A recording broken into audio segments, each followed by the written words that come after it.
Você sabe quem foi o rei Salomão? Pois bem, o rei Salomão foi o filho do grande rei Davi. O rei Salomão governou Israel há aproximadamente 971 anos antes de Cristo. Salomão também é conhecido por sua sabedoria e por ter sido o rei que construiu o primeiro templo de Israel, que fica em Jerusalém. O nome Rei Salomão aparece cerca de 300 vezes no Antigo Testamento e 12 vezes no Novo Testamento. Entretanto, Salomão é mencionado na narrativa bíblica até que são descritos os últimos dias de seu pai, o grande rei Davi. Nesse vídeo de hoje você vai conhecer um pouco mais da história quem foi o rei Salomão. Pois bem, pessoal, o rei Salomão também era conhecido por Jedídias, que significa amado pelo Senhor, como assim foi chamado pelo profeta Natã. Pessoal, não existe praticamente nenhuma informação sobre os primeiros anos de vida e a juventude do grande rei Salomão. Sabes que ele foi o segundo filho de Davi e Batseba. Batseba, ela é a ex-mulher de Urias, já que o primeiro filho do casal de Davi e Batseba morreu logo após o nascimento.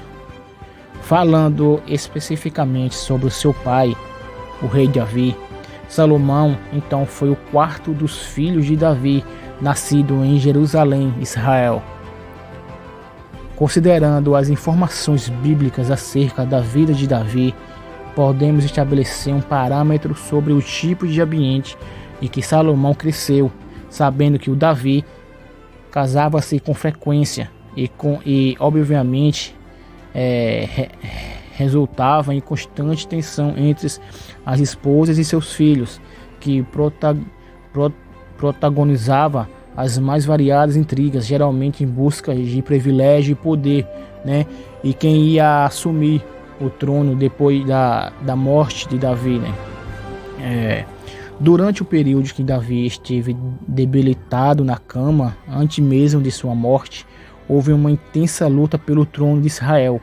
A oposição inicial de Absalão, que também é um dos filhos de Davi, também pode ser vista na pessoa de Adonias, o mais velho dos filhos sobreviventes de Davi. Adonias conseguiu o apoio de Joabe, ex-general de Davi, e do sacerdote Abiatar, e tentou de todas as maneiras ocupar o trono de Davi, e ainda nos últimos dias deles fazendo exclusivo uma festividade de coroação. Quando souberam do plano de Adonias, os aliados de Salomão trataram de trabalhar para que Davi se lembrasse da promessa ainda não cumprida a respeito do rei Salomão, de que ele seria seu sucessor. Assim Davi deu ordens acerca da ascensão de Salomão ao trono, e este foi coroado o grande rei de Israel, sendo ungido por sacerdote Zadok. Provavelmente, quando foi coroado, o rei Salomão tinha mais ou menos aí, pessoal, 18 anos, né? Ele tinha aí 18 anos de sua vida, era bem jovem, né? O rei Salomão, pessoal, reinou por 40 anos em Israel. Os estudiosos discutem se seu período de reinado ocorreu aproximadamente 971 anos antes do nascimento de Cristo. Logo após a morte de Davi, o rei Salomão seguiu as instruções de seu pai e agiu em conformidade para modificar sua posição como rei e desmantelar sua oposição. Assim, pois, a morte de Adonias e Joabe e o banimento de Abiatar, Salomão passou a reinar sem oposição nenhuma, pessoal. O rei Salomão herdou de Davi um extenso território com aproximadamente 128 mil quilômetros quadrados durante o seu reinado. Salomão melhorou muito as condições domésticas em Israel.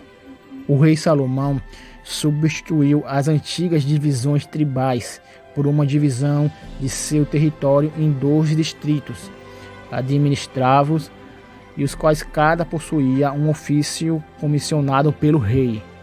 Esses distritos tinham a responsabilidade de prover o sustento para a corte durante o ano todo, sendo então cada distrito responsável pelo suprimento de um mês. A lista de mantimentos era bastante generosa e pode ser consultada na Bíblia Sagrada, em 1 Reis, versículo 4, capítulo do 22 ao 23. Pessoal, a corte do rei Salomão era bastante completa e bem grande e bem organizada, e seus auxiliares de governo eram chamados de príncipe. No hábito militar, o rei Salomão também fez melhorias significativas. Ele introduziu carros de batalhas e cavalarias em seu exército. Também promoveu novas estradas, estabeleceu fortalezas de fronteiras para guardar as rotas de comércio, né? As rotas que estavam aí eram direcionadas para o país de Israel. A atividade comercial era ponto forte do reinado de Salomão. Ele controlou rotas de comércio e estabeleceu pontos estratégicos de atuação que lhe renderam muitas receitas, de modo que a prata tornou-se tão comum em seu reino quanto a pedra e o cedro, fazendo com que ele vivesse em meio a um esplendor de riqueza nunca visto em Israel. Salomão conseguiu boa receita através das taxas cobradas das caravanas que precisavam cruzar o seu território, onde fica Jerusalém, localizada em Israel. O rei Salomão foi um grande diplomata também e utilizou até mesmo os seus casamentos para conseguir vantajosos acordos internacionais naquela época para a sua nação de Israel, fazendo com que ele, durante todo o seu reinado, raramente Israel precisava se preocupar com alguma ameaça militar. O que isso aqui quer dizer, pessoal? Salomão, assim como seu pai Davi, se casou também com muitas mulheres, mas não eram simples mulheres do seu povo. Não, ele casou com várias filhas de rei. Isso mesmo, pessoal. Como ele casou com várias filhas de vários reis ali nos territórios perto de Israel, houve aí um grande apoio, né? Então ele não precisava estar se preocupando tanto com guerras, né? O primeiro acordo comercial de Salomão foi com Irão, rei de Tiro. Nele, Salomão pagava anualmente algo equivalente a 2.000 toneladas de trigo e 400.000 litros de azeite de oliva puro, pessoal, em troca de madeira e marmeiros para suas construções. O rei Salomão também firmou contrato com comerciantes do Egito para o comércio de cavalos e carros, e por sua vez os exportava os heteus e sírios, obtidos com lucro. A atuação comercial que trouxe mais lucros para o rei Salomão foi seu comércio marítimo, onde seus bancos navegavam pelo Mar Vermelho, no Oceano Índico, chegando até o fim. Tais viagens poderiam durar até 3 anos. Quando considerava a receita anual proveniente de sua estratégia comercial, das taxas de recebimentos pelo tráfico de mercadores e dos impostos que recebia da população presente em todo o território que controlava, a estimativa da soma atinge um nível excepcional, pessoal. Excepcional, né? Colocando o rei Salomão como um dos homens mais ricos de toda a história da humanidade. Pessoal, isso aqui é muita coisa, pessoal. O que esse rei recebeu de Deus foi a mesma coisa que Jó recebeu. Uma riqueza muito grande, né? O rei Davi, na sua época também, era um dos homens mais ricos naquela época, pessoal. O rei Salomão conseguiu ultrapassar o seu pai. Mas também, pessoal, não é por acaso, né? Ele recebeu aí um dom muito grande de Deus, que foi a sabedoria, né? Deus deu a sabedoria a ele. Não existe nenhum ser vivente de carne e osso, pessoal, daquela época até agora, mais inteligente que esse rei Salomão. Certo, pessoal? Eu não estou falando aqui de Jesus, estou falando de seres humanos. Não existe ninguém na face da terra que seja humano mais sábio e inteligente do que esse rei aí, Salomão. De todas as construções realizadas durante o reinado do rei Salomão, Certamente o templo em Jerusalém é o mais importante delas, conforme a promessa do próprio Deus ao rei Salomão executou o projeto de seu pai de construir o templo para abrigar a Arca da Aliança. Para obter a mão de obra necessária, o rei Salomão recorreu ao trabalho forçado. Ele colocou os cananeus na condição de escravos de estados de Israel. Os números de trabalhadores cananeus eram insuficientes para suprir seus planos. Então, ele recrutou israelitas para tal tarefa, obrigando-os também a um tipo de trabalho forçado. Essa medida foi bastante impopular, o fato que ficou evidenciado no episódio do assassinato de Adoniram, o superintendente dos grupos de trabalhadores. O templo construído por Salomão ficava localizado no Monte Moriá, o lugar onde o rei Davi havia edificado um altar ao Senhor, e provavelmente onde Abraão teria subido com Isaac para sacrificá-lo. Tá vendo aí, pessoal? Apesar de Davi ter coletado materiais para a construção do templo, foi no 4º ano do reinado de Salomão que ele começou a ser construído, mesmo parecendo uma construção com uma dimensão modesta na atualidade. O edifício do templo representava uma construção grande na época, medindo aí aproximadamente 30 metros de comprimento, 10 metros de largura e 15 metros de altura. Sua construção levou um período de 7 anos. Quando concluiu a construção do templo no 11º ano de seu reinado, o rei Salomão planejou uma grande celebração, onde muitos sacrifícios foram oferecidos na dedicação do edifício. Tá aí, pessoal. Dentre outros edifícios construídos pelo rei Salomão em Israel, podemos destacar a Casa do Bosque do Líbano, que tinha 50 metros de comprimento, 25 de largura e 15 de altura. Um pórtico de coluna medindo 25 por 15 metros. Uma sala para seu trono, onde ele realizava os julgamentos. Uma casa para a filha de Faraó, uma de suas esposas, cujo local possuía a importância digna de uma filha de um monarca egípcio.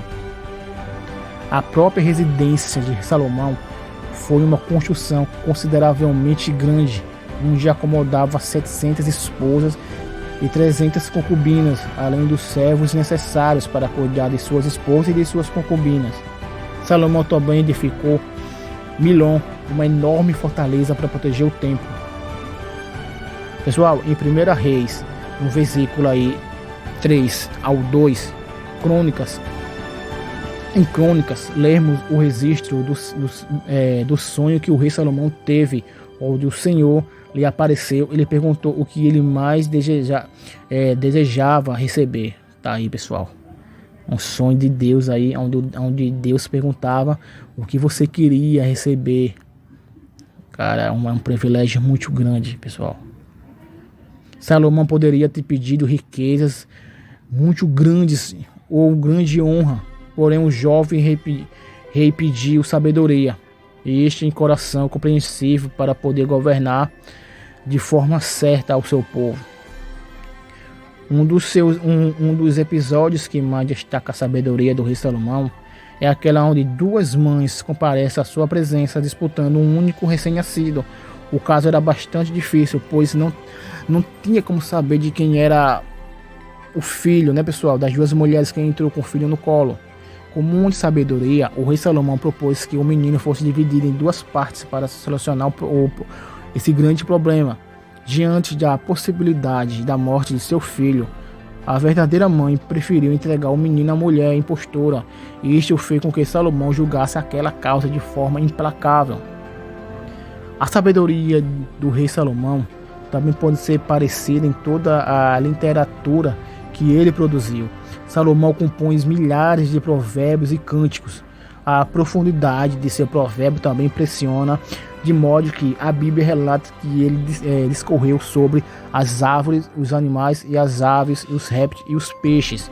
Além dos relatos bíblicos, muitas lendas e documentos daquela época se referem à espetacular sabedoria do grande rei Salomão. Entre os livros da Bíblia, e é distribuído O rei Salomão era a autoria de uma grande parte do livro de Provérbios, bem como os cânticos dos cânticos, também chamados de Cântares de Salomão e Salmos. Salmos aí 72 e Salmos 127. A Bíblia diz que a sabedoria de Salomão, a sabedoria que Deus deu a Salomão, era algo que impressionava de tal modo que vinha pessoas de toda a face da terra conhecer o rei da terra, que era conhecido por Salomão, e ouvir a sua sabedoria. Uma dessas visitas foi feita pela rainha de Sabá, que veio dos confins da terra, pessoal, pelo amor de Deus, para poder ouvir pessoalmente a sabedoria do rei Salomão. A rainha de Sabá fez muitas perguntas e enigmas a Salomão, e o rei respondeu inteligente, pessoal. O rei aí respondeu, pessoal, de uma forma tão inteligente que a todos os questionamentos feitos por ela deixado-a completamente impressionada. A rainha de Sabá presenteou o rei Salomão com muitos presentes, além de 120 talentos de ouro. Pessoal, é muita coisa, pessoal. A sabedoria aí de Salomão, né, pessoal? Que Deus deu a Salomão aí não é brincadeira. Pessoal, esse homem, cujo nome se chama Salomão, foi um ser tão privilegiado, pessoal, assim como o profeta Elias e Moisés. Ele recebeu um dom aonde ninguém, pessoal, desde Gênesis, que é o primeiro livro da Bíblia, que desde Adão e Eva até os momentos que a gente está vivendo agora, não existe uma pessoa sequer da face da terra que viveu ou vive ou viverá que será mais inteligente do que esse homem.